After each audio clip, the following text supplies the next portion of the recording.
Post-COVID, there is this whole thought process of China plus one as a policy, and India obviously is a front runner in that.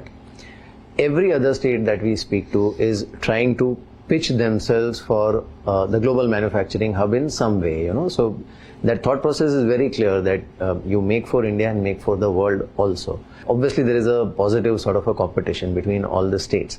Now, how do you maintain edge in this kind of competitive scenario where every state is trying to pitch themselves to the global investor community? See, global business definitely requires logistics to be an important part of the manufacturing.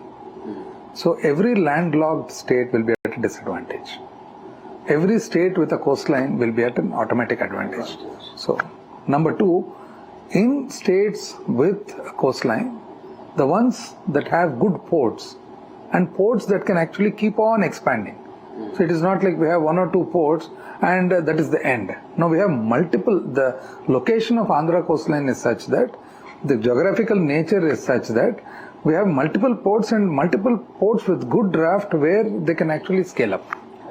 So this is one big advantage that we have. Any manufacturing industry you want to have, now for example, a steel plant.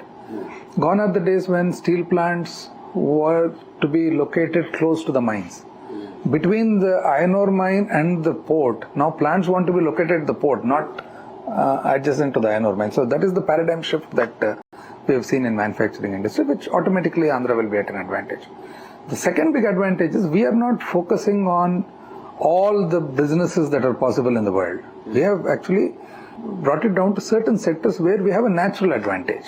So the states which are coming forward, you have two ways of going about it. One is a natural advantage, one is you try to bring in people and incentivize, etc., etc.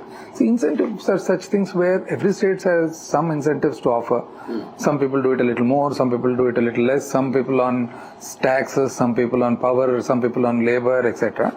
So we are more on to, we also have our incentive policy, but we are more on to natural advantage. For example, agribusiness is a natural advantage.